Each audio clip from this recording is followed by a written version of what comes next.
فرماتے ہیں الناس معادن، انسان کان کی طرح ہے، کمعادن الذهب والفضہ، جیسے سونے اور چاندی کی کانیں۔ مطلب کیا ہے؟ آپ کبھی پیٹرولیم کی کان میں چلے جاؤ، سونا نکال کے دکھا دو، نہیں نکال سکتے۔ چاندی کی کان میں چلے جاؤ، پیٹرولیم نکال کے دکھا دو، نہیں نکال سکتے۔ پیتل کی کان میں چلے جاؤ، وہاں سے سونا نکال کے دکھا دو، نہیں نکال سکتے۔ سونے کی کان سے آپ کوئلہ نہیں نکال سکتے۔ اب نبی فرماتے ہیں الناس معادن کمعادن الذهب والفضہ، یہ سارے انسان کان کی طرح ہے جیسے کہ سونے اور چاندی کی کان۔ مطلب یہ ہے اگر سونے کی کان ہوگی اس سے سونا نکلے گا، چاندی کی کان ہوگی اس سے چاندی نکلے گی، اگر کوئلے کی کان ہوگی اس سے کوئلہ نکلے گا، اگر پیتل کی کان ہوگی اس سے پیتل نکلے گا، اگر لوہے کی کان ہوگی اس سے لوہا نکلے گا، اگر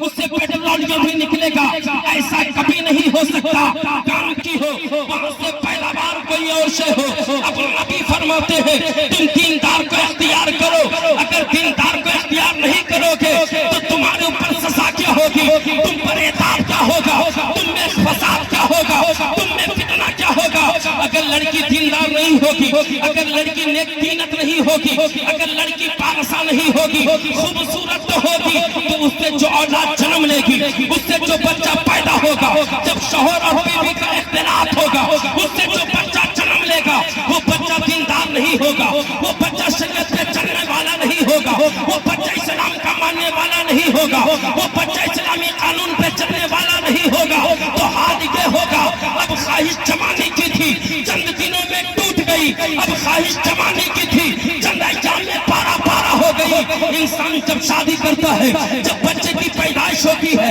جب بچہ جوان ہوتا ہے، اب اس کی خواہش بیدار ہوتی ہے میرا بیٹا جوان ہوگا، میں بڑھاپے میں پہنچوں گا، میرا لال میرے بڑھاپے کی لاٹھی بنے گا، میں جب بوڑھا ہو جاؤں گا میرا بیٹا میری خدمت کرے گا، میں جب نصابت کو پہنچ جاؤں گا تو میرا بیٹا میری ذمہ کرے گا، جب میں کمزور ہو جاؤں گا تو میرا بیٹا کما کر میرا سہارا بنے گا، باپ کی خدمت کرے گا، جنت کا دروازہ تصور کرے گا، ماں کی خدمت کرے گا، اسے جنت تصور کرے گا، ماں کے قدموں میں جنت کی جستجو کرے گا، اپنی بہنوں کا احترام کرے گا، اپنے بھائیوں کا خیال کرے گا۔ انسان یہی سوچتا ہے مگر حسن والی نہیں ہے، اب اس سے جو اولاد پیدا ہوگی، اگر بیوی حسن والی ہے مگر دیندار نہیں ہے تو عالم یہ ہوگا بیٹا پیدا ہوگا مگر شرابی ہوگا، بیٹا پیدا ہوگا مگر زانی ہوگا، بیٹا پیدا ہوگا مگر آوارہ ہوگا، بیٹا پیدا ہوگا مگر لوفڑ ہوگا،